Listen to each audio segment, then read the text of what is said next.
Hello, everyone, and welcome to episode 12 of Checkpoint Chat. We are still hungover from our E3 episode, which was super long. As always, I'm joined by Matty Figuera. Not because we weren't drinking last night. Matthew's also 30 now. It was his birthday yesterday. I'm old. My hip hurts. Happy birthday. Thank you. I mean, you're now like older than this podcast. I know. You're It'll catch firmly up, this though. podcast's dad. This podcast is nearly teenage years old. Yeah, soon it's going to be drinking. And yeah, then we're going to kick it out the house, and I'm going to be a grumpy old parent.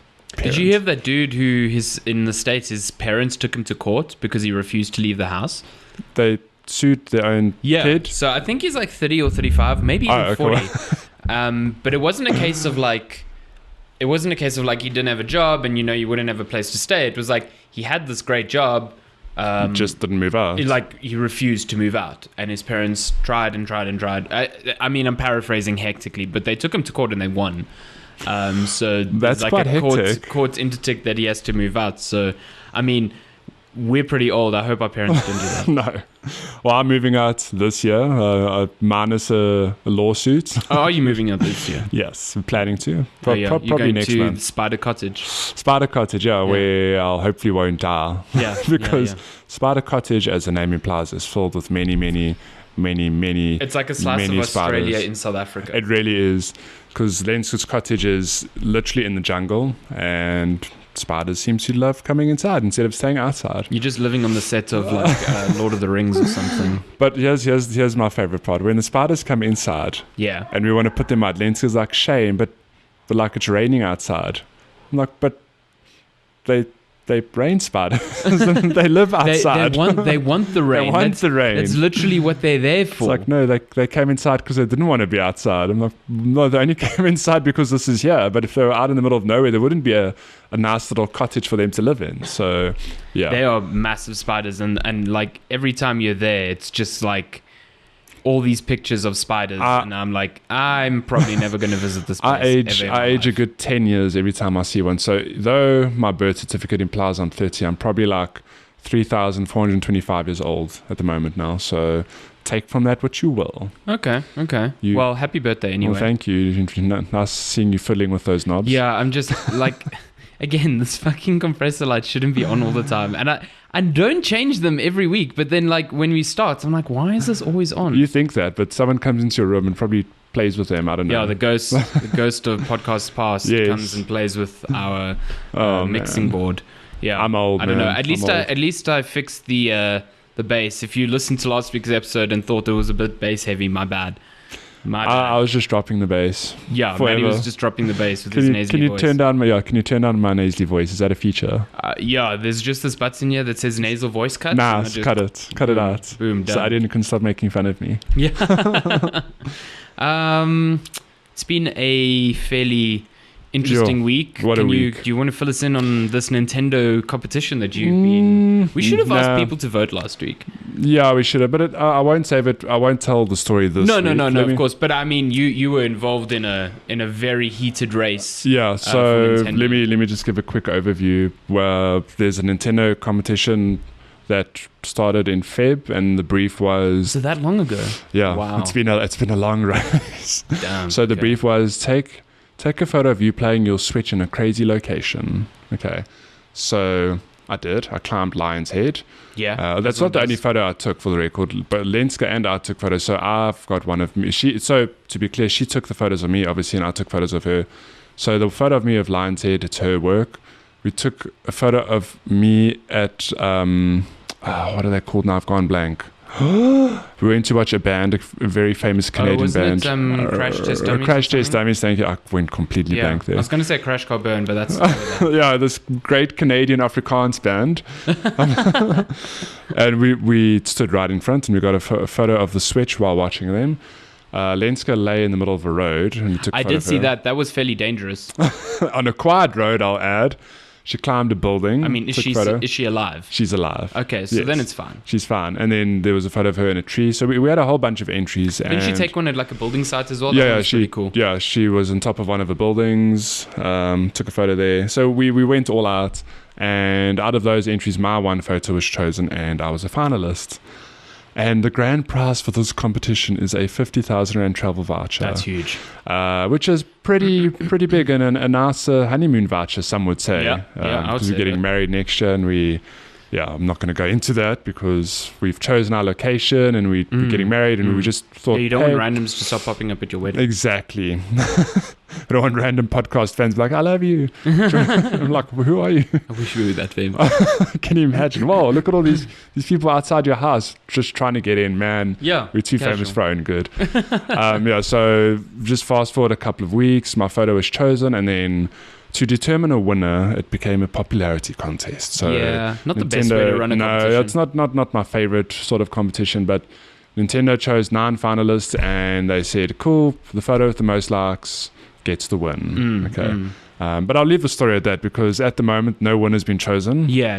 It's It's a tough competition, because I'd hate it if they chose finalists and just randomized it as well. That'd be shitty. no. But, And some of the entries were not like that great. they were There was one where the person didn't even have the Switch. It was just No. photoshopped in. Like, but weird. like that I like can the appreciate, one- because you don't have a Switch, you still want to enter the competition. I mean, you made a fair, yeah, plan. fair. So I like the dude in like medieval armor. yeah, that was cool. That was pretty like fun. actually at a medieval fair, whatever it was, and they took a photo of this Yeah. guy in his suit of armor holding a Switch. It was like really being fun. killed. I thought that was a cute one. Yeah. The competition ends this weekend, and you would think that determining a winner is pretty straightforward, but I'll explain why it wasn't next week. Massive twists. Yeah, massive plot twist. So grab your popcorn and keep it warm for next week. Where would you choose to go? I don't know. We thought maybe Japan, but nothing confirmed. Oh. We've got Poland on the cards, Poland perhaps. would be dope. Yeah. Which is quite Go visit cool. CD Projekt Red. Yes, I'd love Yeah, to. yeah. So, a fun fact, Sign my Witcher book. Oh, but you've been there. Yeah, I've you've been to there. City Project. It's really So good. jealous. At the time, I was like, yeah, whatever, Witcher. Now I'm like, shit, Witcher's great. I really want to go visit them. Yeah, but fun fact, Lenska's name is actually Polish, though she's not. Her parents just love interesting names. So she's got like an indirect connection to Poland. So it's just been a place we'd both love to visit. And you went with Dave. And it was to see beautiful. Witcher 3 before it came out, and you loved it. Yeah. So, Like yeah. you guys are both big fans of photographing like architecture and stuff. Yeah. And Old Town Warsaw is also Poland's Yeah. real cheap. Like yeah, you said so. yeah. So. So when we were there, we were having beers and pizza for like cheaper than we'd have them at home, which is like not the norm in Europe. So that was really fun. Yeah, that's my story. I had a bet. Shani and I had bets going that. Well, I said Asia somewhere. Like I thought maybe Thailand or Singapore or maybe even Vietnam. And Shani Vietnam's was like, a very hot, a hot spot now. A Vietnam's lot of really people cool. are going there. But Shani was like, no, more traditionalist, like Europe and stuff. And then we kind of settled on Greece. We thought Greece might be a good choice. Greece, eh? Yeah, Greece would be quite fun. Portuguese in Greece. You can go to Portugal again. I mean, Why not? go to Madeira again. It's some prestige. Shani was like, America. I was like, no, don't be silly. No, that's like there's one or two places we'd love to visit. So like New York, because New York's just the American place to visit. Hawaii. No, No? we're not really tropical. You don't people. want to go to the beach? No, Learn how to hula dance? no. But yeah, so that's that. How was your week though? It's been good. It's been real busy. Been Super playing busy. lots of games Nice. for reviews and stuff like that. And Will you get shot I'm if like you a talk week about away them? from exams and no. less than 2 weeks away from leaving to E3. Actually, next week will be our last episode before I I leave know. to E3. Then you're leaving me. Yeah, and then we need to kind of decide because I'll be away for like 3 weeks. Oh my god. I'll make a plan. Yeah, we'll make a plan. Yeah. I think the plan right now is for me to take one of these mics with me, for you to take them, and luckily I bought ones that can work on a laptop, Nah. so we won't Just connect plug them it to in, the yeah. soundboard. And then Oh, boy. hopefully the editing will keep everything in check. So It's gonna be like episode 0 all over oh, again. Jesus, I really hope not. I'll sound even more nasally. But yeah, I think that's the easiest method to do things, because I mean it's really easy for me to upload things. So yeah, and then we'll just Skype so we can see each other's faces. So I don't cut you off. So I won't get. I won't miss you so much. I won't cry myself to sleep Yeah. every night. But yeah, I've been playing a bunch of games. Nice. What have you been playing? Not anything that I can't talk about, which is good. Oh, I've been playing. I'm a lot. gonna come out and say that I've played like nothing this None. week. It's been. You failed I've us. like barely touched God of War. I played a smidgen of Bayonetta, so I can't really flesh out It's been more. a stressful week for you, though, so I understand. Not really stressful. It's just been a blur of a week. Yeah. I can't believe yesterday I was just like, whoa, it's Saturday. It's Saturday. Like, Like what the the weekend's hell? already over. Yeah, Like, and now it's Sunday. it's mad, yeah. Had to roll you out of bed because Yeah. you just slept late. You had to brush your teeth. You didn't yeah, kill geez, me. I got you, and I was still. You got you, and I was still in the shower. I'm a very punctual Portuguese Very person. punctual Portuguese. My goodness. I Surprise. was not expecting that. So yeah, I've been playing a lot of The Forest. I think we Nice. touched on it earlier. Yeah, we have spoken about it briefly. Yeah, so I'm busy playing The Forest for review on GameSpot. Can you But- actually talk about that now? Yeah. Okay. Nice. Because the game's been out for I think 2 weeks now. Okay, so people cool. have been playing it and whatever. And I think both of us chatted about how we played it in early access. Yes. Because I think it came out No, but first in like 2013. I can actually tell you when it came out. So here's a fun thing that I realized the other day. When Lenska and I had started, we weren't even dating yet. We were busy chatting. And one day she was like, "What are you doing?" I said, "I'm playing this game." And I sent her a photo of the forest. I was like, "Yo, this game's quite pretty." Because at the time I was like, "Yeah, it looks quite pretty." So What was that, that 2015? was in 2015, yeah. But I remember playing it before then because So I it was probably still came at out before then. I was still at eGamer when I played The Forest. Okay, yeah, no, it And that probably was came out before definitely then. Before then. So it was either like 2014 maybe, 13, Yeah. I don't know. But it came out around the time, like the same sort of time as Rust, and at the time a lot of like early access survival games were coming out.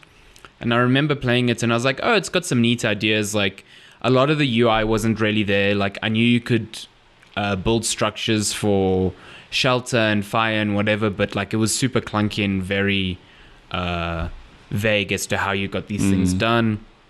And then the whole premise is that you've had a plane crash and you've landed on this island, and there's cannibals and weird like HP Lovecraftian body horror fucking creatures running around. It's Not- very scary. Not nightmare fuel at all. Yeah, it is nightmare fuel.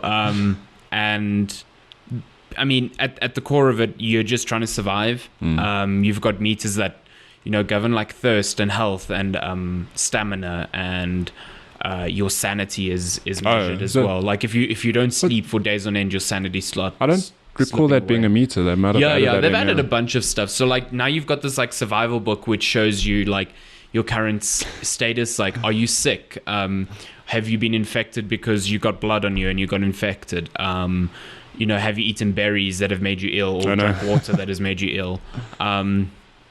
So it breaks everything down really nicely, and on top of that, in the book you have a huge catalog of like blueprints of things you can build. Like what I like about it is that everything's open from the start.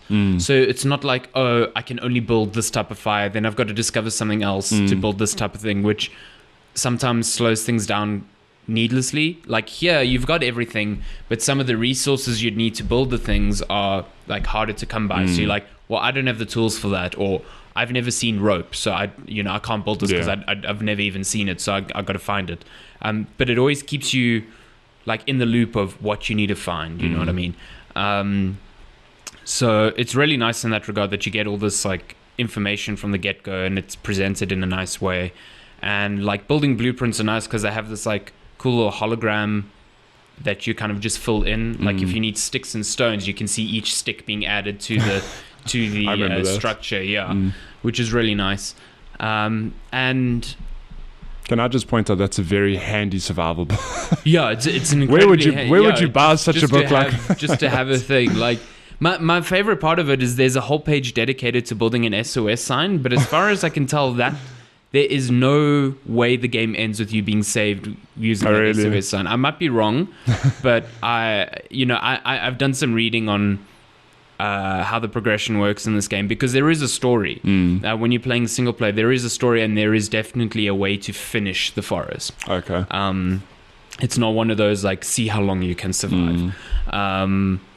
So there's just a lot of cool elements there that I like. Like, even though it's a survival game, they don't worry about weapon durability. Like when you find a weapon, you craft a weapon, you can upgrade it to increase its damage or its speed or whatever, and you have different varieties of weapons, but then you never have to worry about them breaking, which I think is a nice like concession because you're worrying about so many other things. Like you don't want to worry about that. You're worrying about like how many sticks you have so you can craft arrows or craft like a torch or craft this and that. So you're constantly worrying about quantities of other things. Like having weapon durability thrown on that would have probably been too much. So I like that the forest at least knows where its limit is, which I think is probably why I really enjoy it. It's balanced really, really nicely. That's cool. But yeah, it's also fucking terrifying. The game is so scary. So what it's do you mean? So it's like during the day it's fine. You're building your fortress. You know, I'm like killing turtles so I can use their shells to catch rainwater. So I clean water.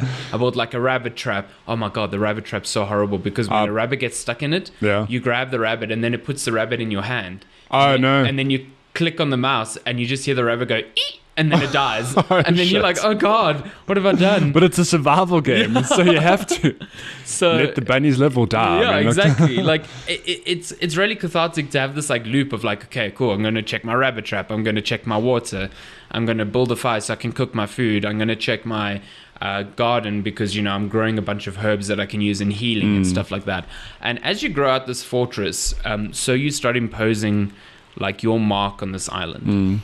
And the enemies, who are probably the most fascinating part of this game, start reacting to that. So I think the last game where I found enemy AI this interesting was the very first Fear, because that game's still like up there in terms of like how enemies react to your movements. It's just really clever. Actually, to touch on that I played Fears and I loved it. And how old is that game? Back then, it really... Old. I mean, even today, not every game has that level of AI. Even by today's standards, like it's still... People look at that and go, wow. Like the way enemies would flank you and react to your tactics, it was revolutionary at the time.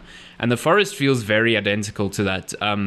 Enemies react very unpredictably. So sometimes you'll see patrols and they'll look at you and you can stand your ground and like not move and just stare at them, and they'll either like back off or come and attack you. Oh like my you gosh, don't know. That must be terrifying. Yeah, if they just charge at you. Sometimes you'll take out a bow and they'll like back off, or sometimes they'll see it as a thing of aggression and straight out attack you. Shit. Sometimes they'll be really smart. They'll pretend to run away, and when they get further enough away, they'll climb up trees and start jumping on the trees back towards you.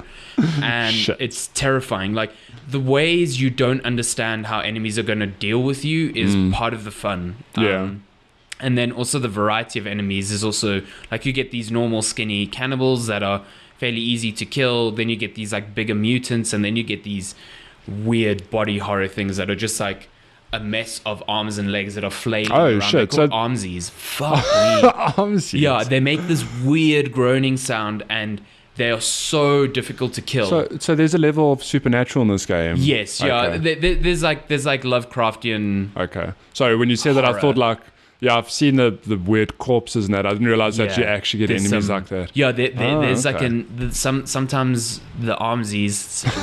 That is the best name. They'll be in a pit of what they call like mutant babies, and these babies will like fling themselves at you and do so much damage, and then they just screech. It's fucking terrifying. It's horrible. Now tell me, how do you deal with the enemy called Legsies? Legs. I think there is one that is just legs as well. Like, she's like, okay, that makes it seem a lot more terrifying, because I've played the game when I only ever encountered like the skinny cannibals, and that's, it's a level of believability. It's just cannibals on the island, but I never realized that those corpses you see with those weird arms, that those are actually enemies. They'll come alive, and like as you build your fortress, so like the more you impose yourself on the island, the more aggressive the enemies start becoming. So patrols will start getting larger. Sometimes they will lead full-scale attacks on you. Like I've woken up from like, because you can sleep at night if it's safe.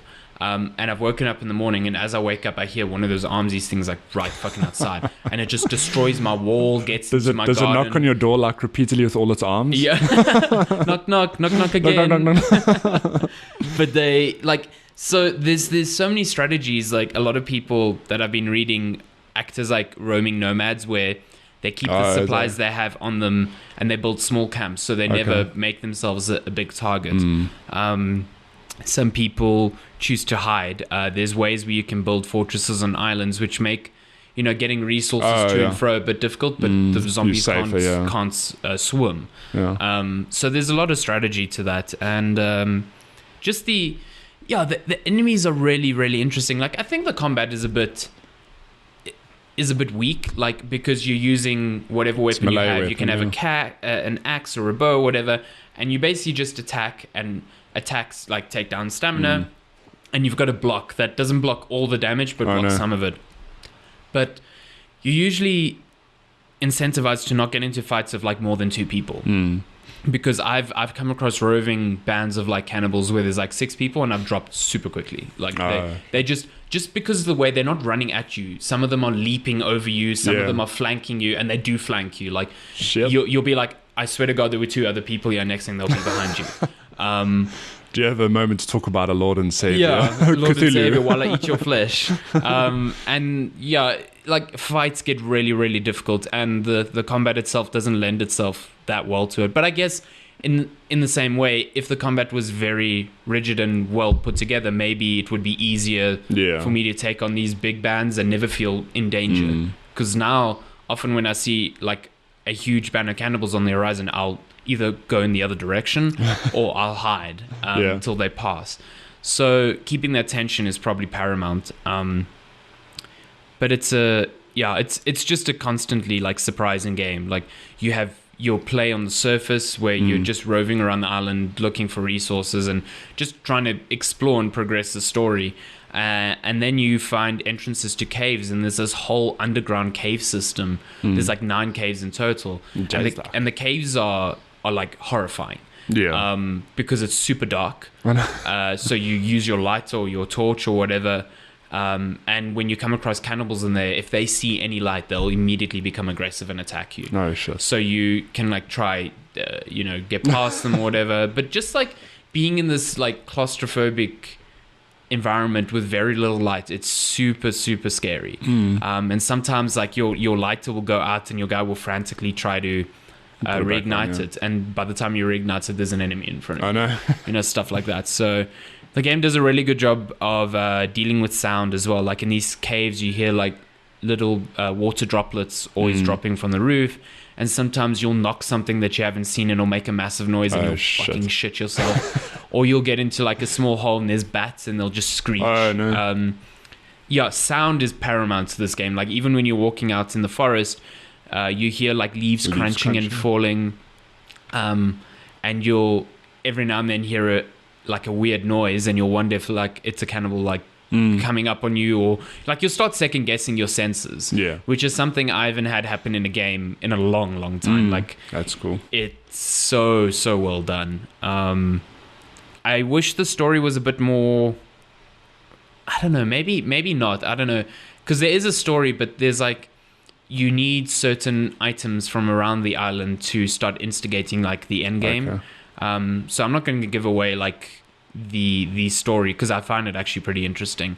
But there's like, it's like a scavenger hunt where you need to be smart about, exploring all these caves and finding these specific items. But these items are sometimes so small that you can be in the right place and you just miss them completely. Like I played 15 hours of the game without a torch because I missed the torch really early on in the game. Like just straight up like. And your lighter's got infinite fuel apparently. Yeah, thank God. Jeez, that thing is just the best. It's the most useful resource in the whole game. Jesus. So it's like small things like that, and I wish the story wasn't so dependent on that. I wish there were ways around that, but I like that there is an end game. Like you're not just constantly. I mean, you can just constantly see how long you survive. And the game's pretty lenient in ways. Like if you die, I don't understand. Like I've tried to figure out how it determines this, but sometimes the cannibals will take you away. They'll like drag you into a cave and they'll string you up, and you have to escape. And then sometimes when you die, it'll just be like game over. Like So I don't know if it's like the closeness of which, like if you die and then die right away after that, you die. At another time, I thought it was like, oh, if you die in a cave, you die. But yesterday I dived in a cave and I was strung up again. So I don't know, like. I've been strung up more times than I've actually game overed, like pegged. Which is nice that the game gives you a chance. Like when you get strung up, you like are on the brink of death, and if you run into anyone else, you just game die. over. Yeah. And they also put you sometimes in random spots on the island, so like you're very far from your Like, shelter. whoa, where am I? Whatever. Yeah. Well, and on that, how big is the playing area, or how big is the island, would you say? Pretty big. So are you at a point now where you know the island quite well? Yeah. Okay. It's big, but not so massive that I don't feel like I can get around. There's good care taken in making the day-night cycle pretty short. Oh, so cool.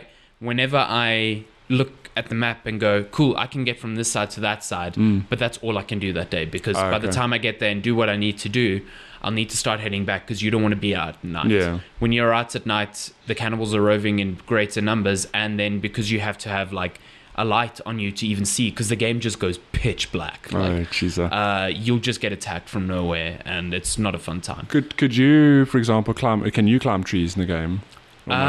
You can build structures to do that. Climb, yeah, okay. like there's structures in the notebook that I haven't even tried to do. Like you can build almost like tree forts and zip lines between trees.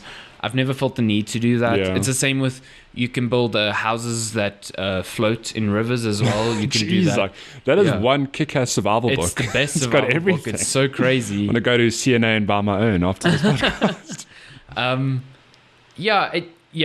Like there's a lot of structures that I haven't interacted with, but I guess if you want to, they're there. And all the times that I have interacted with structures, like it's things that I wanted. Like I defended my base with a variety of traps, which are really cool, because you build the trap, and if it springs, you can hear it. And maybe like I've got this one where it's like this bed of spikes that if the trap gets flung, it like flings up and like just pegs the person in front of it. So sometimes I'll walk out my base and I'll just see it's been sprung, and like a dead cannibal just like hanging on there, which is a good time. Sorry, I'm just picturing the survival book actually being a thing where it's like, here's this really neat spring trap, where it's like quite brutal. It's even got like traps that specify like explosives and This is the best survival book ever. But yeah, and it's like then you can just reset traps with certain resources and like everything's thought of. The crafting system's also really nice, because you have this inventory. Like you can carry so many things in this game at one time. But then basically you click on an item to put it in the center of your inventory, and then it will show you recipes that you have available with that crafting item in there, like alcohol and a cloth Molotov cocktail. Yeah. You can combine your weapons with cloth so that you can set them alight during battle. You can use watches, coins, and pieces of electronics that you get from like scattered laptops to make explosives and stuff like that. Nice. Because the plane is, crash landed, there's a lot of stuff that's on the island that, wouldn't regularly be there. So you can do a lot of things, and the crafting is just really engrossing and really fun. I sometimes wish there was a way to like hotkey combinations, because sometimes I'll be in a fight and I'll have to open my inventory and like scramble around to try and build something real quick. Just like real life. But I guess maybe that teaches me that I should be more prepared before getting into a fight. I've played it for like over 20 hours now. I really, put it this way, I didn't think it would be that good. Because these early access games, they tend to find an audience, and then that audience plays them. But when they reach the 1.0 status, it's like, well, if you haven't been playing this for a few years, it's like, you know. That's how I felt about Rust. Rust has a community, but it going into 1.0 didn't really change the game fundamentally, and I thought the game was still very bad. The Forest is like probably one of the best survival games I've ever played. Cool. It's super cool. I've got it. I'm super keen. So I remember you saying that I think you got a code, or you had to buy it, or you thought you had it, but you actually didn't. I thought I had it. I mean, I remember playing it, so I think the only logical explanation is that I was actually game sharing with someone on Steam, and then I didn't actually have it because you didn't have to pay for it. No, because I did. I mean, my one friend Mark, he suggested it. Yeah, like when 3 years ago, whatever it was, saying like this game seems pretty cool. We need a new co-op game to play. So I bought it then, despite it being early access, and we did play a bunch. And then, like I said, forgot about it completely.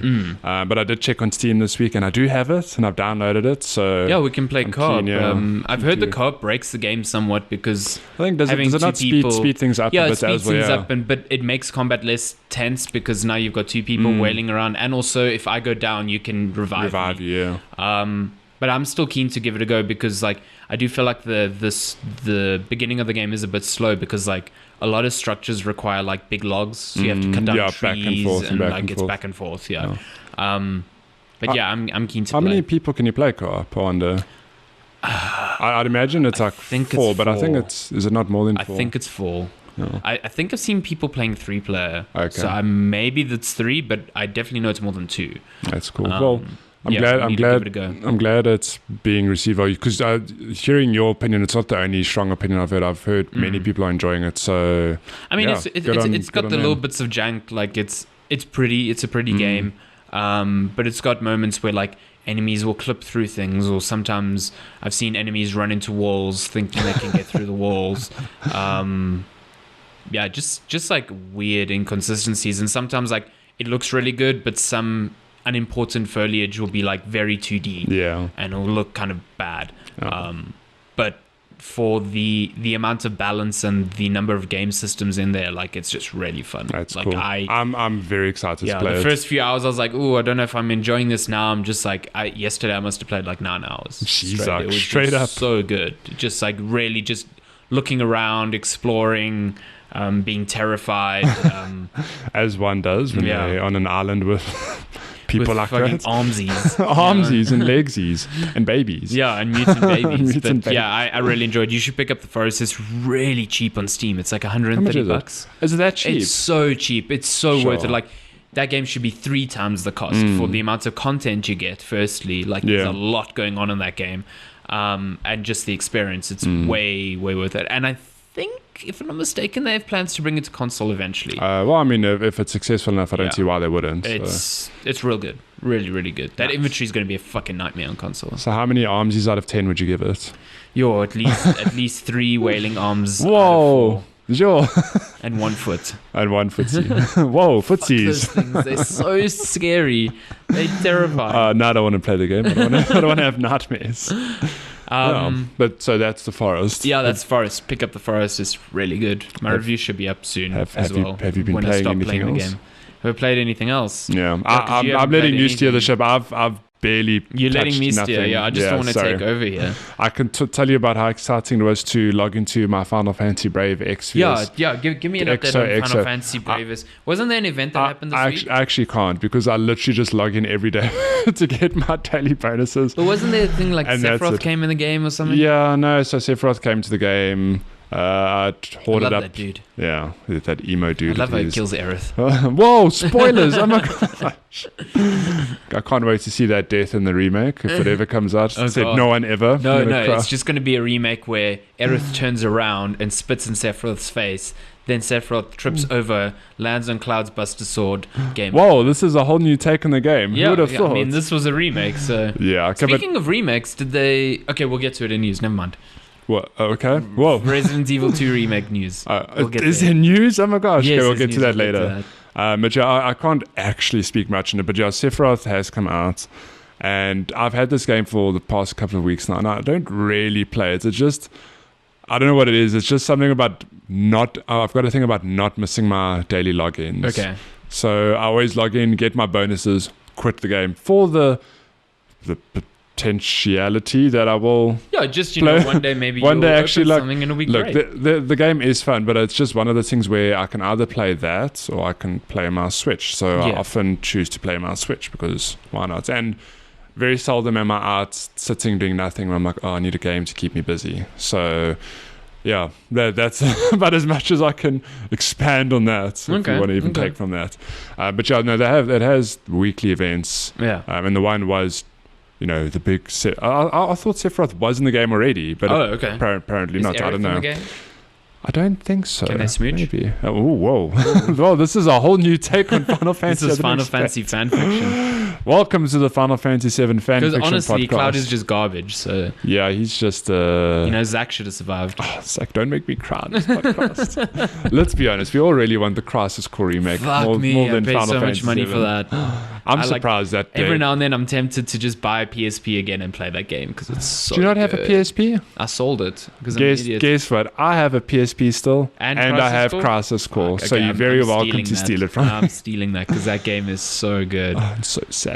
Yeah, it's so. Just thinking about it, I'm like, damn you, Zach. Wow. Although it's a very cruel game. Sorry to like diverge completely. It's a very cruel game because if you know Final Fantasy VII, you know exactly what's going to happen in that game, and they make you fall in love with this character. Like, he's such a nice guy. He's a real definition of a hero, just trying to change the world, be good. And then he falls in love with Aerith. And then he falls in love with Aerith, and then we all know how that story ends. Yeah. And I mean that story brings up the origins of Cloud and just shows that in Final Fantasy VII, Cloud isn't really Cloud. He's just thinking he's Zack. Yeah. Like, he is under the impression that he's Zack. Like, the Cloud you see in Crisis Core is like this bumbling, weird... Yeah. No, so you do get that in Final Fantasy VII, but it just shows, like, exactly how it happened. You're like, damn, Cloud really was like a nobody. Yeah, he was just nobody. Like some Zack dude should have survived, man. Yeah. Damn I'll never forget finishing that game. I was in the car on the way to Durban with friends, and I finished that game, and I'm just sitting in the car like, don't cry. I bawled. I was like, damn you, I knew it was going to happen, but why? It was so sad. The whole end sequence was just Yeah. fucking gut-wrenching. And your friend's like, are you crying? No, I'm not crying. You crying? Like, what do you mean? You also get to see the fall of Sephiroth, because Sephiroth is pretty good in that one, and you can see him like lose his mind there. Yeah, but you get it's interesting because you get a whole origin story featuring completely different characters, which I think one of them was Genesis and Angel. Remember Angel, your mentor? Yes. It's gone bad / still good at the end kind of thing. Damn that game. There's also this weird like lottery system in the game. Like, the like level up system. Yeah, it's very strange. Which I always thought, if that's how it works, can't you just leave the game running and it? Because so for those of you who haven't played the game, there's always this like thing. Imagine a slot machine, but it's constantly being played in the top left corner or wherever it is whenever you're in combat. And if it gets like 3 in a row of a certain number, I can't remember, it's like 777 or something, you level up. If you get like 888, you get health or something. Yeah, you invincible. If you get 999, your spells don't cost anything. That's like a constant like roulette modifier that's always on. And then it's the same with summons. Like sometimes if it spins and you get 3 Ifrits, it's, you summon Ifrit. But I always thought, like, can't you just leave it spinning and you leave your PSP on in a corner in like a low level fight, and you come back, you're level 99, but not really. Maxed out. Whoa. But the combat, I mean, the Final Fantasy VII Remake is 100% taking it's gonna be of the combat that from action Crisis Core. RPG, because Crisis Core is an action RPG. It's not like a turn-based at all. And it really was fun. Like, I enjoyed the game. I mean, the story was great, I think. As convoluted? Jeez, like sometimes in this podcast words just get stuck in my throat. As convoluted as that story can be, the combat and everything is still fun. And it's funny because based on I love that combat, I should really have been someone who, and given that I love Square Enix and Disney, I'm surprised I've never ever played Kingdom Hearts. Ever. Yeah, because the combat is that action-based. That action-based. I mean, I never had a PS2, but Kingdom Hearts has come to PS3, and I don't know if is it on PS4. I don't know if there's a collection on PS4. I think. But anyways, I've just never picked it up. And now Kingdom Hearts 3 is coming out. I'm like, do I go back and play all those games? I haven't seen it yet. Oh, there's part where they're playing in Andy's room from Toy Story, and it looks so beautiful. My God. Oh man. Yeah. Anyway. Anyways, I'm gonna label the section Random Crisis Core Square Enix, whatever you want to call it. That's your job. Crisis Core Brave Exvius. Yeah. Have you been playing anything else? Yeah, I played good old Mike Bithel's new game. Oh, nice. Mike Bithell of Thomas Was Alone and Volume fame. Him and his team. What a champ. They've recently, I think they're working on a bigger project, but I think in between, the big milestones on that, they've started releasing this like anthology series, which started with a game called Subsurface Circular. And what they are like narrative-driven adventures, sort of like, Telltale's games. So you're not doing all these QT fights or whatever, but you are just choosing a lot of dialogue options and progressing a story through dialogue selection. Subsurface Circular was like this robot. It almost felt like a noir mystery type of thing, which was really fun. I thought play that. But the new one is called Quarantine Circular, and it's completely different. So anthology, each story doesn't connect to one another. They just, there are bite-sized stories. This one, the premise is like Earth is being ravaged by this plague because I know. of. Actually, I can't tell you why because it. Spoilers. Yeah, spoilers. So just know that humanity is at risk and facing an extinction event, and just as this is now like becoming a huge issue for the Earth, extraterrestrial life arrives. I know. There's a plot twist I never expected. You've kind of like the game opens with you having jailed one of these aliens on this raft that's just off the coast of a city that you're trying to keep quarantine in. And you've got like a variety of people. You've got like an engineer who sets up like communications between you and the alien. You've got like biologists and doctors because they're trying to synthesize a cure for this. And like an admiral who's now like trying to figure out why this alien has decided to rock up now. Is he actually the harbinger of this disease? Stuff like that. And it's really, really well written. It's really good. It's got some good questions about like ideological questions about the purpose of letting life run its course. Like, what is the purpose of evolution? Should we try stop the inevitable? Is our meddling actually just making things worse? Type of thing. Really, really cool, pertinent questions that kind of, relate to modern life nowadays. And the writing can flip from very witty and very funny to very serious and very thought-provoking, and it does it really well. You have options to kind of like steer the conversation where you want it to go. There's this thing called focus points. So when you learn something through just normal conversation and you want to learn more about that specific topic, like maybe the alien will talk about another planet or talk about his suit or something, you can start directing the conversation in that direction and get more context, or you can ignore it completely, and that will affect like certain things. Like at certain points you're forced to make big decisions, and there aren't decisions that are signposted. They're actually very natural decisions, and without the context you can make decisions based on not knowing something or knowing too much about something and overthinking it, which is really fun. The one thing I don't like about this game is in Subsurface Circular, you played as one character. Oh, yeah? And this one, you play as multiple. Okay. So the story will jump between the cast of humans. Sometimes you'll even play as the alien. Depending on the situation.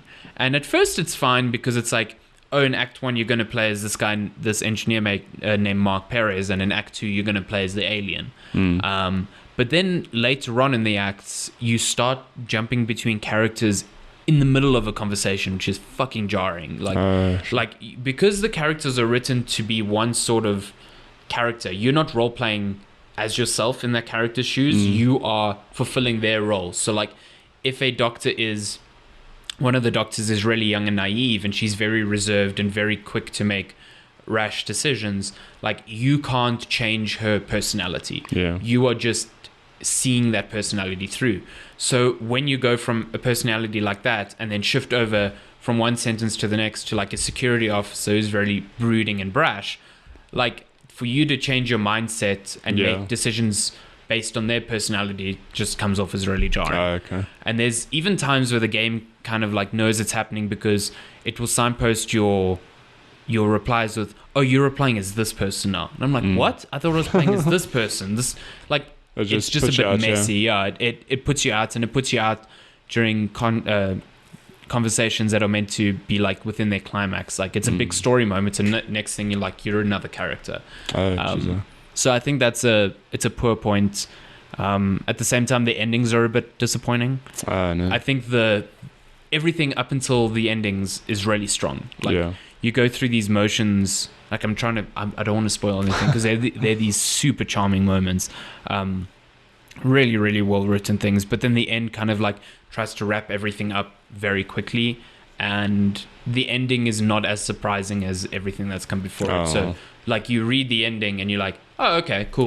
That makes sense. They all died. That makes sense. And there's 6 endings, so there's incentive to go back and try different choices and stuff like that. But it just felt a little predictable. And not at all interesting. So but I think it's a really good game. It took me like just under 2 hours to finish a first playthrough. That's and not then long then you can choose particular sections to dive back into to make choices, so you don't need to replay it all from the beginning. You can play it with developer commentary as well, which is really fun. Nice. And it's like $70. Well, I think it's so clever of that studio, because whatever they're working on their bigger project, you said, but they're like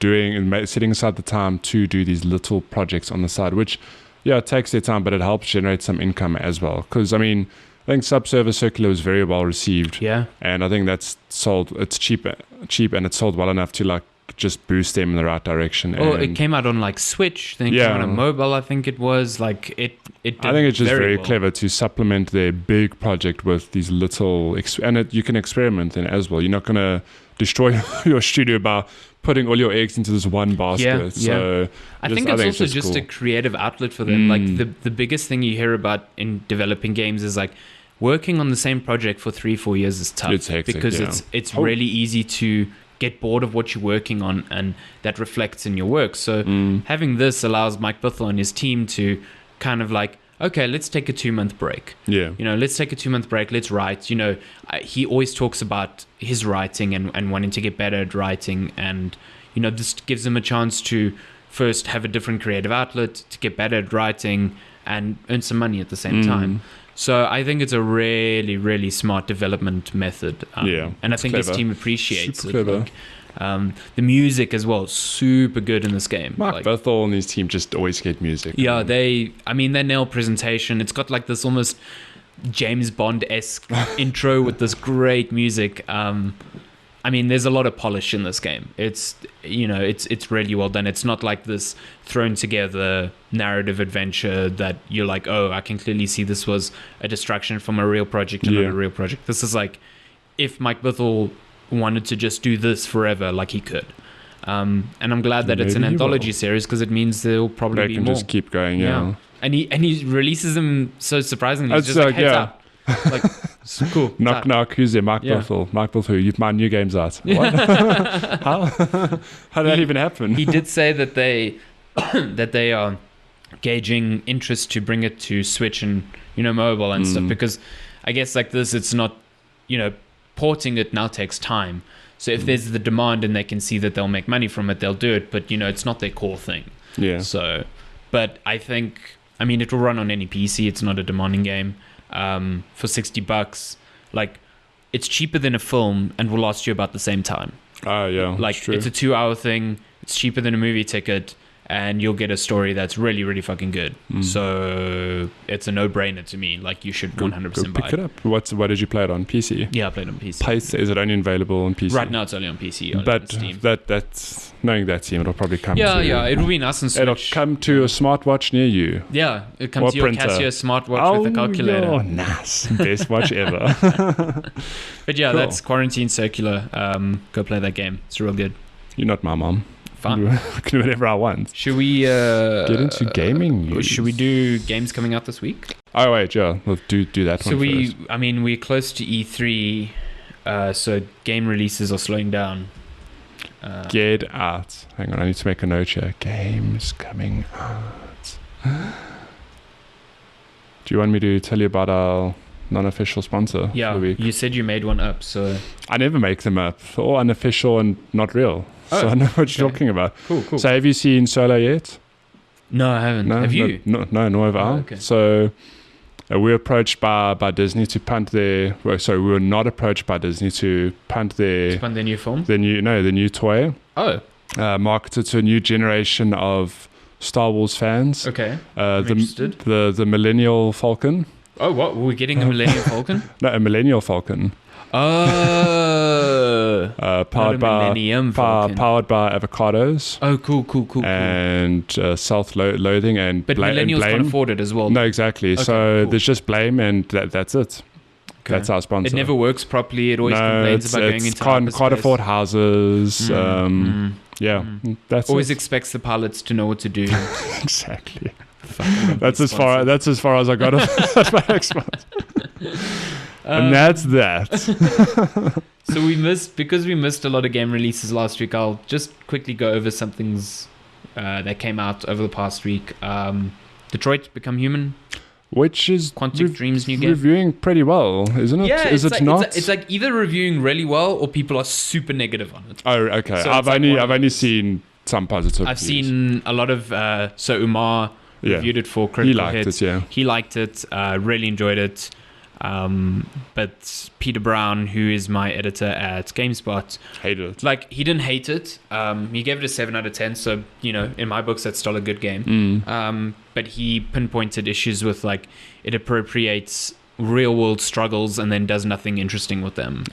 Like well, androids are treated like subhuman, so they're like put to the back of the bus. Where have you heard that before? Like there's a moment in the game where you can ape Dr. King's speech, the I have a dream speech, but you're a fucking android. Like so they appropriate a lot of these things from like civil movements in history, but they never say like, because David Cage never wanted to say anything interesting with this game, like do nothing with it. Yeah. So it's just like, hey, remember that quote? Well, this is a struggle too. Like, sort of that so thing. Yeah. that's a bit like. But apparently, like, game mechanics wise, it's really fun.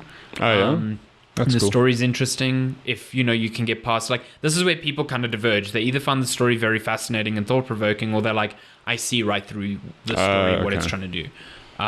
Apparently it's gorgeous though. Yeah, no, that I can believe. Yeah, so I don't know. Put it this way, I didn't expect reviews to be as high as they were. Yeah, no, likewise. So maybe I'll get to playing it one day on sale. It's funny though that we both were like, yeah, I'd probably more in school at all. I mean, given this is the team who did Heavy Rain, which I really loved. Heavy Rain was good. Beyond but Two then Souls they did Beyond Two Souls, which was like, oh no. Horrible game. What is this? Push X to Jason. What is the push X to moments that's in this Heavy game? Rain. No. Yeah. Push X to Jason. This one I've Jason. seen an image going around where you stand in front of a mirror and you can press X to feel sadness, square to feel happiness or something. It's like, As an oh my android. God, yeah. You're like push X to great. cry. Yeah. X to enable my crying inhibitors. Like, oh no. That's the best. Push X to pay last respects. Agony, remember that? Oh no, is that game? finally out? It was delayed. It was delayed. Initially. That's out on the 29th, so that's out this week actually. So that's coming out. I wonder how That's that'll like a review. horror Diablo-ish game. You're or in something? hell. You're in hell. Basically. Okay. It's a first-person survival first-person. something game. hell. I think it's a So it's first-person like the game. forest in hell. Yeah. So yeah, take from that what you will. God. Will you play that Agony? No? Probably not. No. Yeah, I don't know. Last week also Dark Souls Remastered came out. Praise the sun. PS4, Xbox One, and PC. Not on Switch because it got delayed. Oh, boo. Yeah, boo. The one platform I wanted to play it on, but apparently it's really good. So I mean, Dark Souls is really good as well. So yeah, I'll probably pick it up on sale one day. Why not? There's also Bloodstained Curse of the Moon. So this isn't Bloodstained Ritual of the Night. That's okay. Koji Igarashi's. Is this something completely different? No. So this was a promise on their Kickstarter that if they got to a stretch goal, they'd make a... So I said it was a Castlevania Symphony of the Night style game. Jeff slapped me over the head. He's like, no, it's more like Castlevania 3. And when I looked at it, I was like, yeah, this looks way older. What the hell's Castlevania 3? It's an old game. I don't know. Is it before Symphony of the Night? Yes, probably. Okay. We're young. How dare we not know? But apparently it's really good. It's like everything you'd want from a old school Castlevania game except the name. Okay. Like, so, I mean, Koji He Igarashi cracks. is there, We know he cracks his whip in development. And we've met him a few times. That guy. Cool. Yeah, he's fun. Doesn't speak a word of English, but we still met him. We're like, oh, you're so like, cool. Whip. Crack Yeah, your whip. What else is coming out this week? We've got Street Fighter 30th Anniversary Collection. Is anyone still playing Street Fighter? Except Jeff. Yeah, Besides Jeff and probably some other fans. Fuck Street Fighter. Big claims over here. We've got... That is a long list. Moonlighter? I'm not sure what that is. Moonlighter.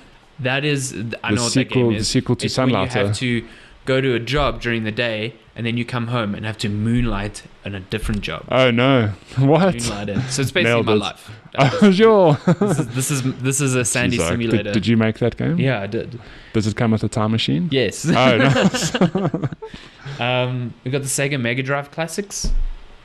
Are there Do you any want to play classics? fucking Sonic? Sonic the Hedgehog. No. Yeah. Yeah. I've never owned a Sega Mega Drive. So No, nor have I, so that means 0 to me. Sonic Adventures. I played Sonic and that was like, yay. Yeah. No, that's about it. And is that it? Yeah, that's it for this week. There's a bunch of stuff coming out the week before. Wow, holy shit. The week before E3 is actually pretty full with 2 3 very big games. What are they? Tell us. We've got the Elder Scrolls expansion, Somerset. We've It's Elder Scrolls Online. Yeah, we'll go into more detail next week, but we've got Blue Blaze Cross Tag Battle. We've got Onrush, which is that like MotorStormish game. Onrush. Vampire is finally coming out. Oh my gosh. The week before. Finally. Sushi Striker, Way of the Sushido on Switch as well. Nice. Sushi Striker.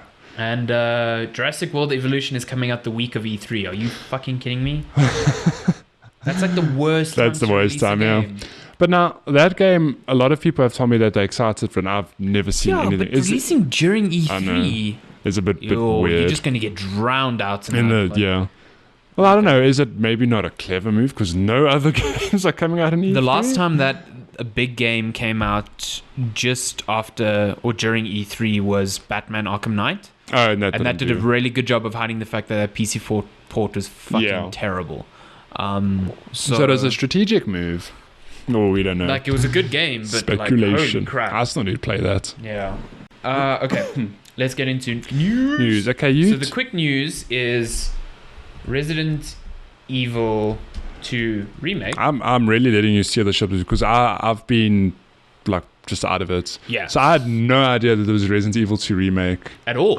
No. I know it was coming. I didn't know there was any news on it. So there is news that it might be re-revealed at E3. Yes. Tell me more. And that it's changing the gameplay up very drastically. A la Resident Evil 7? A la Resident Evil 4. Oh, I'm not even mad at that. That's still cool. So, I'm trying to find... Okay, here we go. Might be a controversial... Okay. Relay on Horror's source also offers a detail that might be considered a controversial change by fans, hoping for the Resident Evil 2 remake to retain its fixed camera position. For it seems as if Capcom has decided to go with an over-the-shoulder camera akin to Resident Evil 4, but with a bit of a stylized execution instead. Furthermore, Remake 2 will include campaigns for both Leon and Claire, and it is apparently much longer overall than the original with lots of new content and areas. Awesome. I'm this glad. Is all rumors at the moment. Yeah, but if it's true, I'm glad that they're keeping the two separate campaigns. Yeah. But I wonder if they'll make it more... This one takes place in Raccoon City, right? Yeah. But I wonder if they'll make it... So Resident Evil 2 was, if you play as Claire, you sort of play that version of the story. You play through the same areas, basically. Mm-hmm. I wonder if they'll go big and make it that if you play Leon, you play through an entirely different campaign. If you play as Claire, I don't know. Do you think they'll... Is this Claire Redfield? Yes. So it's Chris's sister? Yes. And then Leon Kennedy from Resident Evil 4? Yes. Cool. That's it. This is the origin story in Raccoon City. Okay. She does quite well, given that I don't think she's had any real training, whereas Leon's like a... I thought she was part of the police force. No, Leon's the cop. I thought Claire, I don't... Maybe I'm thinking... I think in the movie they made her a cop. Maybe. I know Chris is a cop. Maybe he taught his sister the second Resident Evil film was heavily like Resident Evil 2 and 3 combined. Yeah, because it was like in Raccoon City, but you still had the Nemesis. Yeah. I enjoyed that. And movie. wasn't that Chris? I think Chris was turned into the Nemesis. I've literally seen that movie once, and I've never seen it again. I think if I'm not mistaken, they take him away the first one and turn him into the Nemesis, and then he finds his heart at the end and shoots the bad guys. It's fucking those garbage. Movies. They should just redo Resident Evil. But yeah, I'm keen for this because I'm super keen. I played Resident Evil 2 on PS1, like, when I was a kid and going over to friends' house and I'm like, oh, we got Resident Evil. Oh, sweet. Okay, put the lights on. Yeah, put the lights on. It's too scary. Yeah. And I think there's that moment where the fucking dog jumps through the window, or is that Resident Evil 1? No, that's Resident Evil 1. But in Resident Evil 2, it was the liquor in the police station. I'm thinking of the liquor and it's running on the ceiling. Yeah, so you walk past the one window, you see it crawl over the window, you're like, oh my god, did you see that? That's in the police station. Yeah, yes. And then you go into the next area and then it jumps out. Yeah. Man, Memories. Resident Evil 2 was so good. If you play it now, you'll probably hate it. I don't know, although maybe not. You'll know what it is. Oh, the Resident Evil remake of the first one was pretty faithful to the game. Yeah, it was also that was actually really good. So I was envisioning more like that, but I don't know, maybe if they do the over-the-shoulder thing, as long as they keep it survival horror and they don't make it Resident Evil I still man. like Resident Evil 5. Like, I'll be honest, Resident Evil 5 is good. but more because of the co-op. I think if I played it alone, I would have hated it. Yeah, no, I agree. And despite it being very actiony, I still really enjoyed it. But if they keep it like Resident Evil 4, where it is still okay, Resident Evil 4 did become shooty McShoots, but it's still very creepy in atmosphere and that. So the thing is, Resident Evil 4 works as more of a shooter-esque one because the enemies were different to the slow zombies of Resident Evil 1 and 2. Just give me slow zombies. You can make it cool that there are like dozens of them instead of, I mean, Resident Evil 2 was like 1 to 6 on the screen at any given time, let's say, which if you watched The Walking Dead or played any modern zombie game, you're like, that's a state of disappointment. Whereas if a zombie apocalypse had to happen, you'd imagine there are actual hordes of zombies, and I suppose given the tech at the time, they couldn't really throw millions of zombies at you. So I don't know. I'm curious to see what they do. A big gameplay change is very interesting to me, like, because it changes everything about the game. So it changes everything. Yeah, I'm keen to see it re-revealed at E3 finally. Yeah. So, and I've got like newfound faith in Capcom after Resident Evil 7. Yeah, 100%. I'll let Capcom be very... Yeah. So let's see what they do with that. Other big news, Battlefield 5. V. Yeah, it's got a woman on the cover. How do you feel? How dare they? How dare they? Oh, How man. So historically accurate. Holy shit. This whole debate is just... fucking stupid. Yeah. Yeah, at first I was like, I'm seeing more people complaining about people being angry than actually seeing angry people. But then I started looking. You'll find the angry people. You find that hashtag, that not my battlefield hashtag, which is fucking like, what the hell? Is that a hashtag? It's a hashtag, not my battlefield. What? Oh, no. And then you read through that shit and but you know what's actually been nice is seeing all the stories come out. Like I saw a tweet, I don't even know, it was a retweet from someone, so I don't know who the source is, but this person was like, my grandmother was drafted into the army at 15 for World War II. She had shrapnel on her thigh and she had it until the day she died. Like, just educate yourself. There were women in the war. Like, there's women. I mean, it's just ridiculous. I don't even want to get into this debate. It's just ridiculous. Like, it really is. Like, and then people shift their goalposts and say, well, okay, yeah, they were women, but now you're always naming the same one. It's like, it doesn't matter. The point is, like, your initial argument was like, there weren't a woman in World War II. Yeah. Or like, the best to me is like, this is spitting on the memory of the millions that died, the millions of male soldiers that died. It's like, have you played Battlefield? Like, this game is all about. There's a flamethrower and a horse in the last one, and you're saying no, this is now not immersed. I mean, Battlefield 1, even the fact that half those weapons you play with aren't like at all what was part of that period. They had to shoehorn stuff in to make it a fun game to play. Because if they adopted the actual weaponry, it would have been a completely different game. So there is that one gif going around of what you mentioned. There's like 2 or 3 people riding a horse, someone just standing on the front with a flamethrower. Like, okay, like historically accurate. I mean, war is not fun. War is never fun. These games take liberties with design and how war works to make them entertaining. Like, if your entire argument is pinned on this is breaking my immersion, well, you shouldn't be playing these games in the first place because they're a bad depiction of war. You can respawn. Yeah. It's if terrible. you want a real game, here, buy this game, $60, you get 1 life. I mean, and that's it. There's also fucking gifs of you like hopping out of a plane, shooting another plane with a bazooka, and landing back in your plane. Like, come on. But God forbid you put women on a cover. Like, jeez. Anyway, let's talk about more of the actual game. Yeah. It's set in World War II. It actually looks beautiful. That trailer looks gorgeous. Frostbite. I always think like the battle tech, and it's not. It's Frostbite. Absolutely gorgeous. They do beautiful visuals. It almost seemed like their trailer was leaning into more of how Battlefield actually looks like in a multiplayer match, because like there's some weird shit, crazy shit, like planes just flying into the ground and shit. I was like, cool. They're not trying to pretend it will look like a full scale war. They're like, people experiment with the things we give them, and this is what it looks like. Yeah. So that was pretty cool. There's lots of character customization. I mean, you saw the female soldier with the prosthetic arm, male soldiers, whatever. It 'Cause looks fucking cool. Were prosthetic arms a thing in that I'm period? pretty sure they were. I mean, But I mean, I don't know. I don't know. Like to what level? Like, But historical accuracy. so Curvin, Yes. resident Battlefield player at Critical Hit, Resident because no one else Evil wants to do it. fan. He has a nice write-up on the big changes that are coming to the gameplay. Which he's a big fan. Yeah. One of the big things is that the game's not going to have a season pass, Which is very interesting. very cool. I think. I mean, it's like EA responding to the criticisms of Battlefront. So there's going to be in-game currency that you can pay for cosmetics, but nothing that changes gameplay. So hooray. Like, hurrah.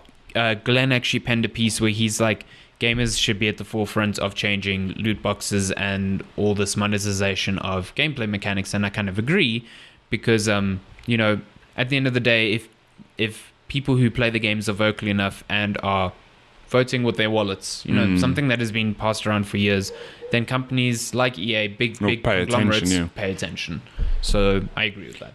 Hallelujah. Anyway, 4 traditional classes are back: Assault, Medic, Support, Recon, but they are now customizable using archetypes. So you aren't locked out of specific weapons or specific things based on your class.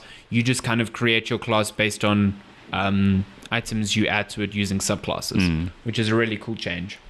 So you can have an Assault that focuses on anti-infantry and anti-armor, which is really cool. There's also a new level of customization called Exotics, which are very specialized classes that excel at one thing. Kervin gives the example of a recon paratrooper who boasts silenced weapons, Okay, he misspelled silenced. Who boasts silenced weapons, throwing knives, and silent footsteps nice. to allow for behind enemy lines infiltration. So like Spy in Team Fortress that's cool. 2. Maybe he puts on a paper mask. And can go invisible. Classes also have no more predefined looks, and you can customize every aspect of your soldier.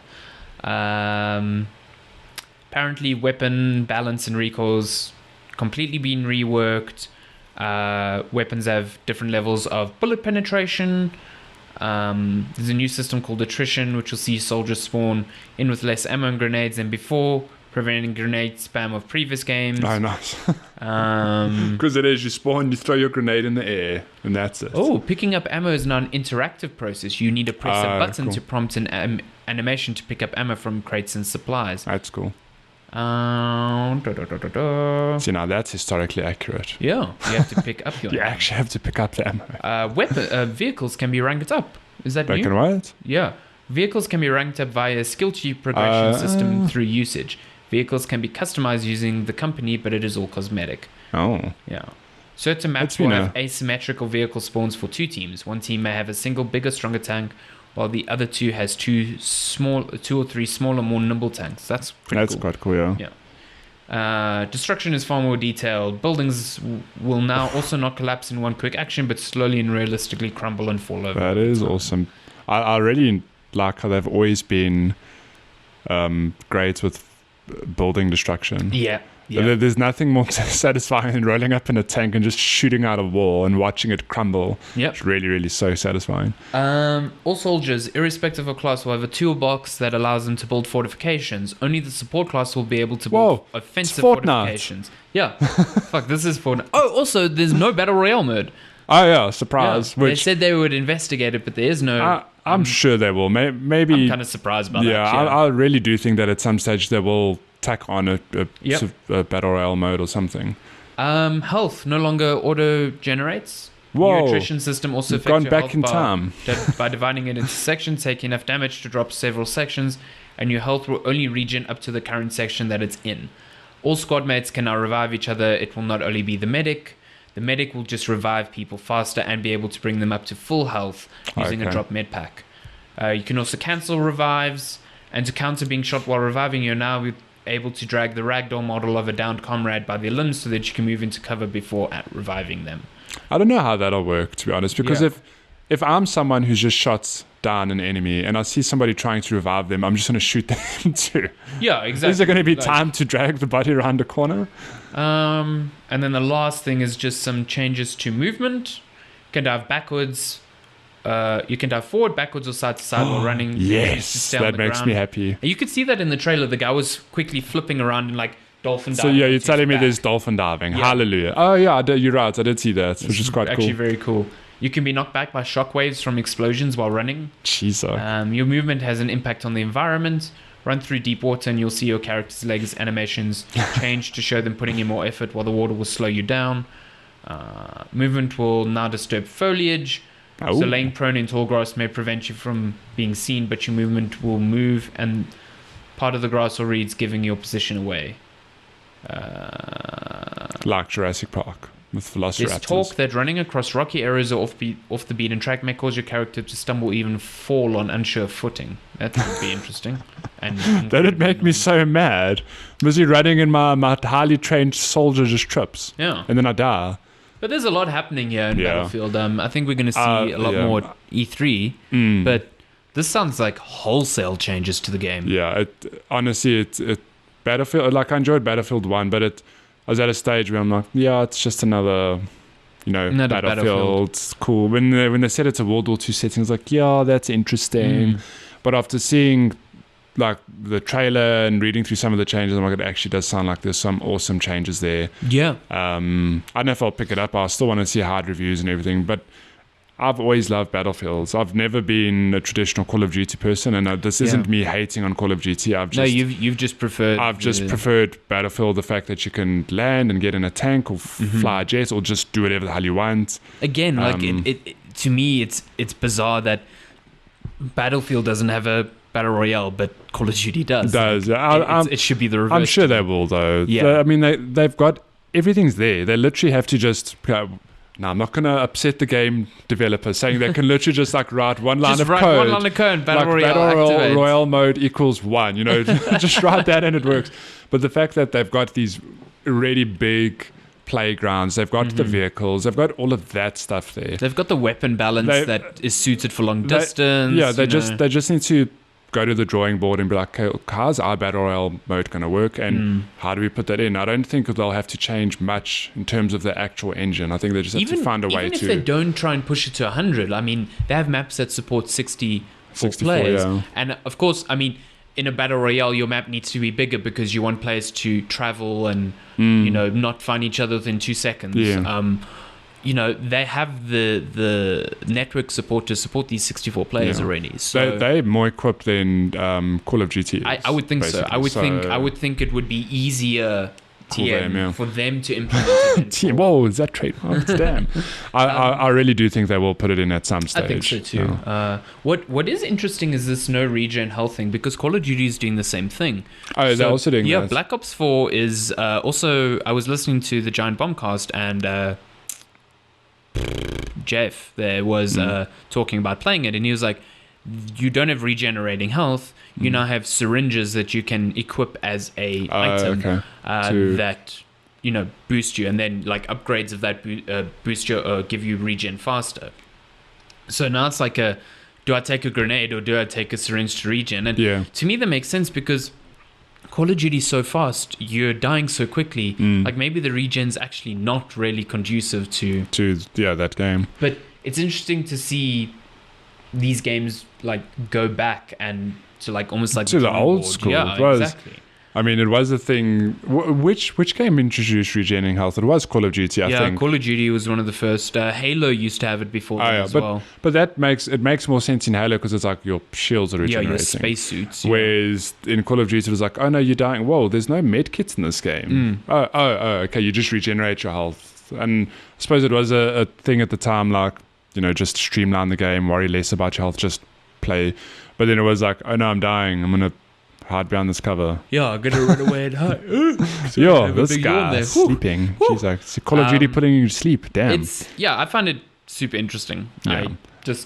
All these big changes to traditional annualized shooters. I don't think anyone can say that they're just putting out the same game over and over again. No. Especially in terms of Battlefield, this looks like a brand new game. Man, I'm actually quite excited. Yeah, I'm quite excited. I like the World War II setting. I hope they do the vignette thing again. Is there going to be a campaign and everything? As far as I know, there will be, but they haven't really detailed. They weren't like Call of Duty, who came out and said like, "Fuck that, no campaign." Yeah, no, I think there will be, but I don't know much about it. Yeah, so. I'm keen to see more.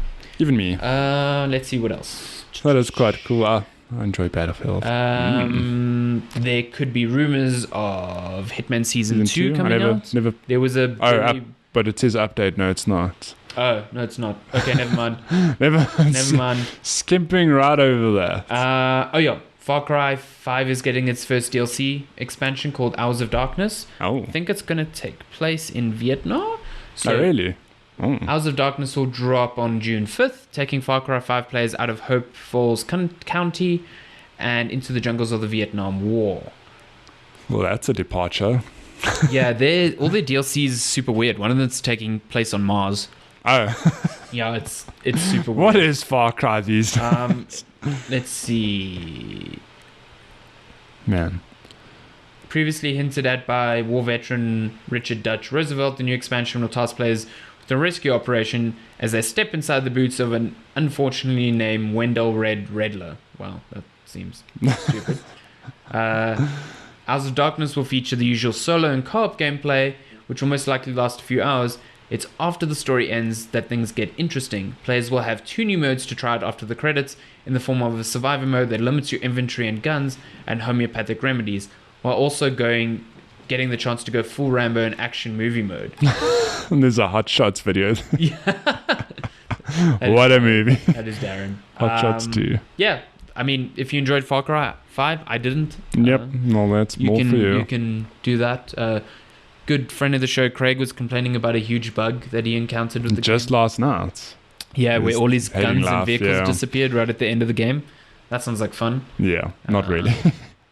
Total Biscuit has sadly passed away. Oh, yeah, shit. Yeah. Look, to be honest, I don't really follow streamers much, but I have followed his story and how he came out, it was a month ago, saying he's retiring and like the things aren't looking good. Working, yeah. And I read this one, I was like, as someone who's had, like, my father passed away from cancer, it's just really sad. So having been through that, you suddenly, not that it's not sad if you don't know anyone who's suffered from cancer, but the fact that it's happened to me, I've got this very real, like, emotion for other people who suffer from that. And yeah, like the poor guy and his family. And he was so young. He was 33. 33. He's 3 years older than you. Like, yeah. He first got diagnosed, I think it was in 2014, and then it went into recession. Yeah, that's what's sad. So things were looking good, and then like no, actually it spread to like everywhere. Like his liver and his spine and stuff. Yeah, like so just really sad. I know he's a controversial figure because especially during the whole Gamergate thing, he made a lot of enemies and sided with certain people that a lot of people didn't agree with, and like I didn't follow that closely enough to know whether or not I agreed with him. But in any case, dying is shit. Yeah, I was just gonna say, like, getting cancer is fucking it's horrible. Just, no matter who the person is, cancer is just a shit disease, and nobody ever deserves to go through that. No, definitely not. So yeah, I mean, it's sad that he's gone, and.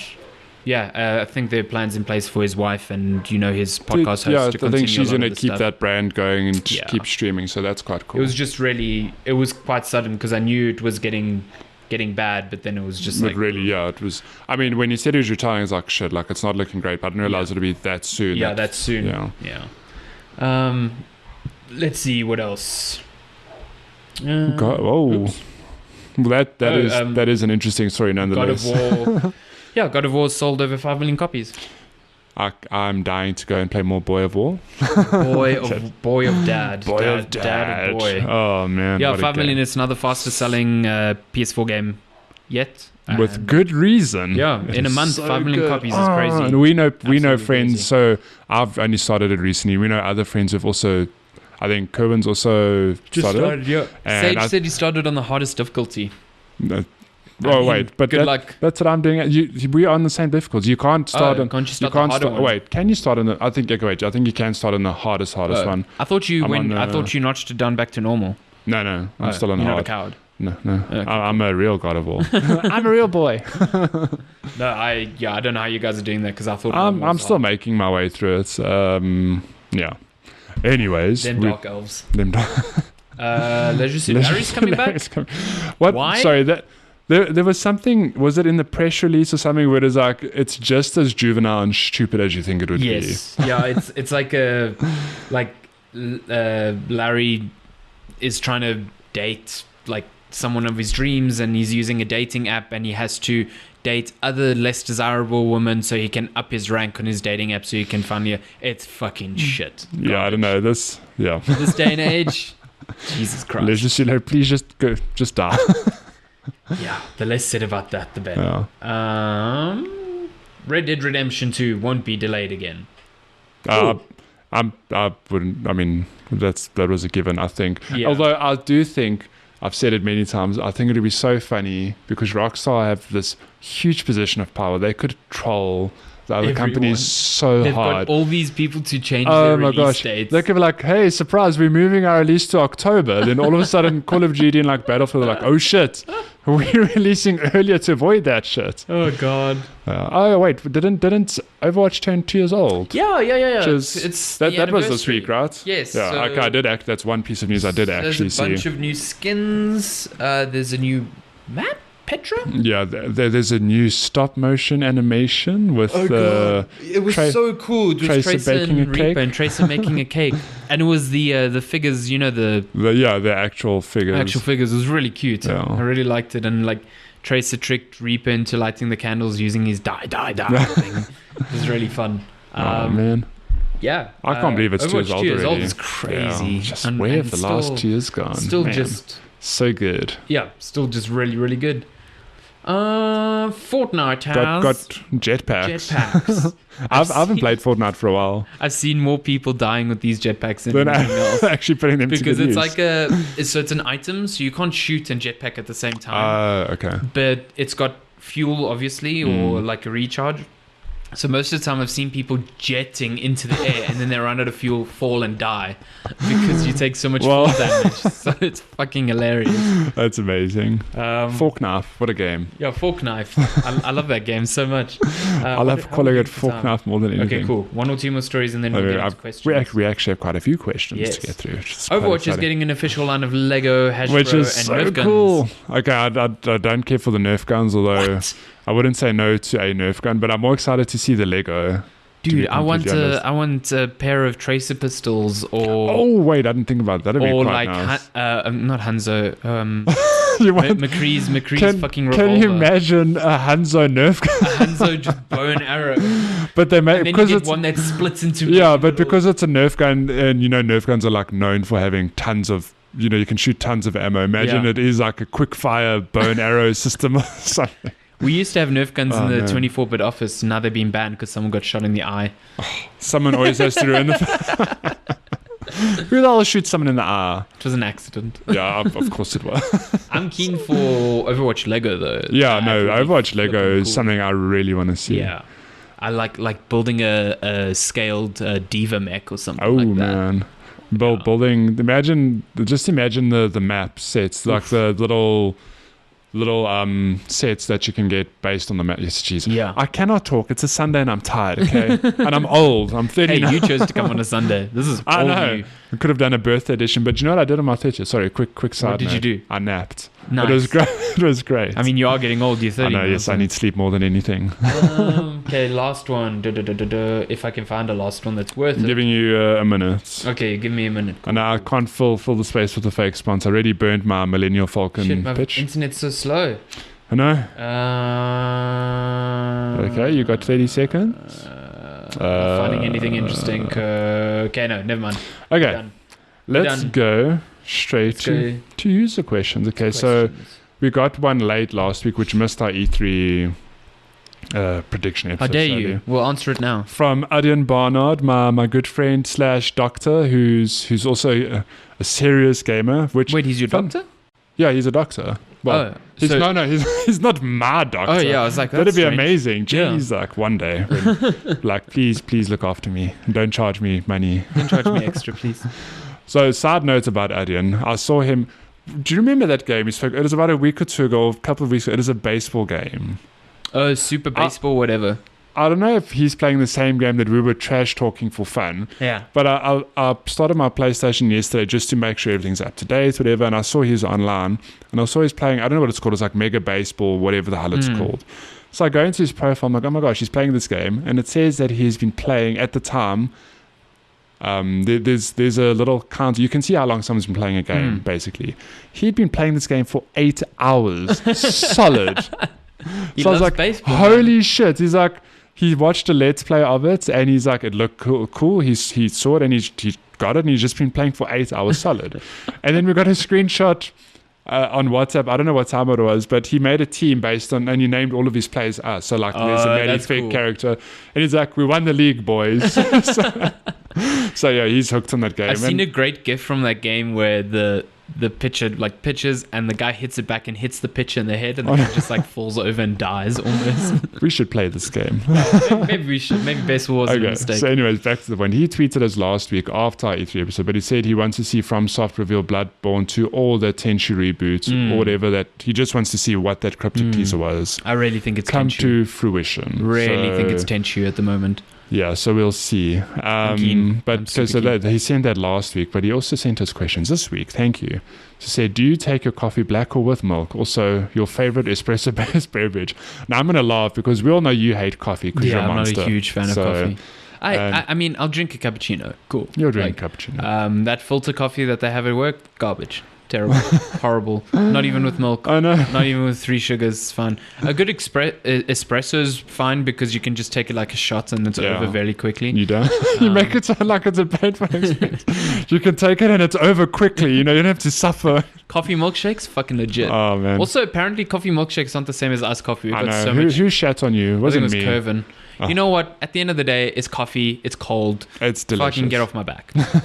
And as well, for me, I'm really not I don't want to say snob, but I'm not a snob. If it's a cappuccino, I'll drink it. If it's a latte, I'll drink it. Lattes are good. I'll drink anything coffee. That's I not like just it. Black coffee. Yeah. Like black coffee's gross.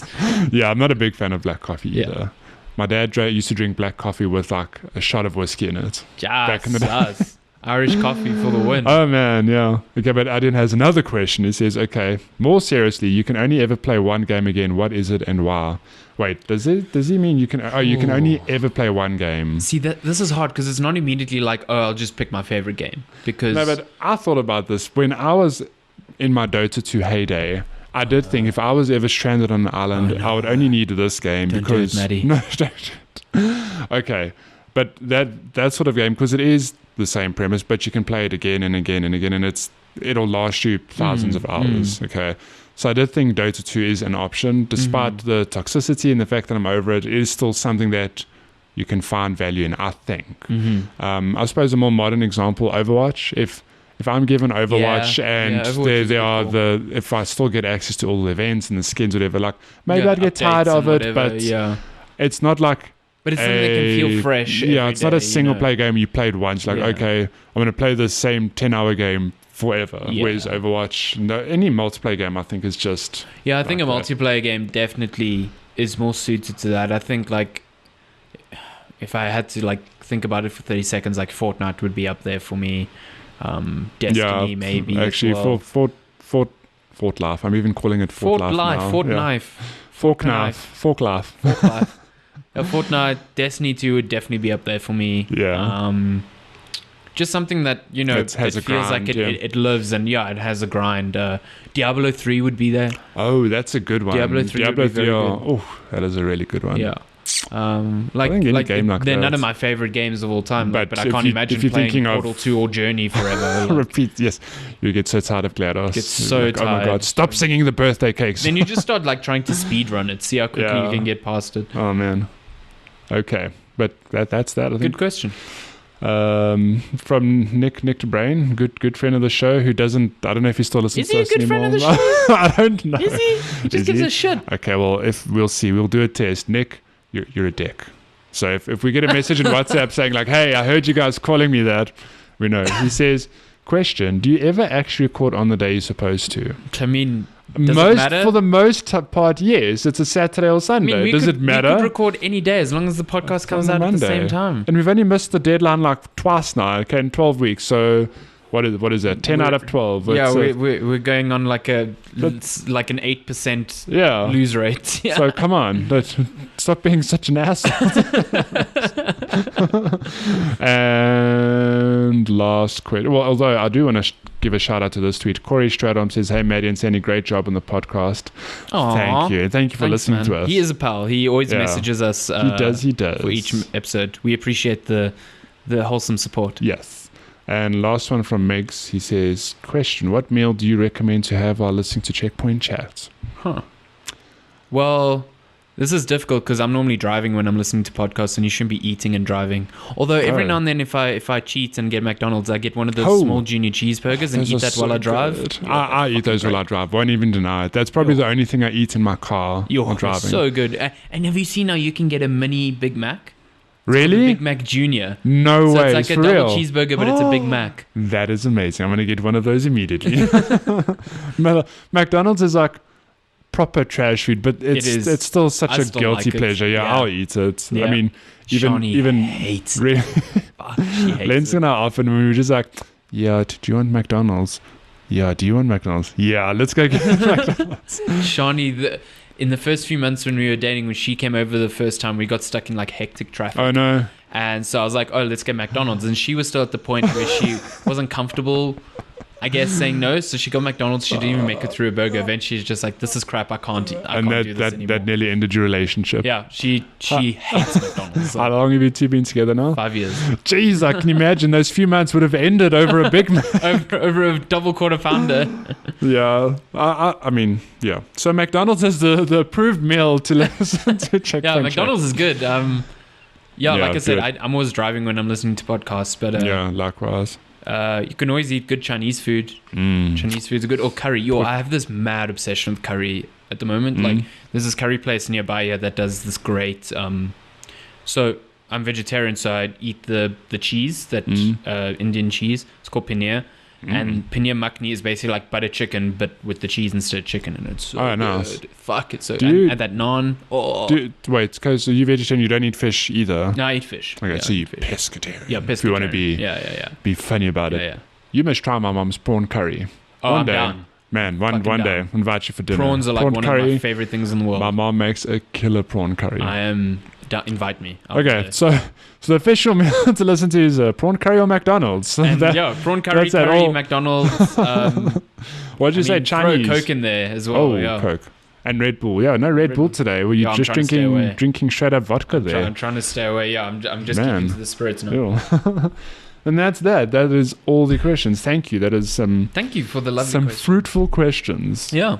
Always enjoy answering those. I think we'll end it off here because we had a 2-hour episode and we're already at an hour and a half here. Yeah. We're having a good run here though. I like the 2-hour episode except that I fucked up the bass. I'm really apologize for that. I honestly didn't notice. It's all about that bass. It's all about the bass. But I mean, I'm biased. This is our podcast. I'm like, it sounds perfect. What is everyone complaining about? The bass too high. What is this? I mean, I didn't hear specific complaints. I just put it on my car. I was like, whoa, that is like, and it's especially jarring like straight after I've listened to another podcast. And I'm like, woof, ooh, this is different. We gotta like, whoa, my voice broke. Yeah, how did that happen? But I've got a friend who works in audio. He works in audio. Yeah, he studied audio. I'm forgetting the name now. Audio engineering. Technology. Yeah, that's the one. And he's worked in Dubai for a while, and he's willing to look at some stuff. So who knows? We'll sound even more seductive and less sensual. nasally. We'll address my nasality. Yeah. Stat. But thank you for joining us. This has been episode 12 of Checkpoint Chat. Thank you again, Matty. We're a teenager next week. Woo, we're gonna go party.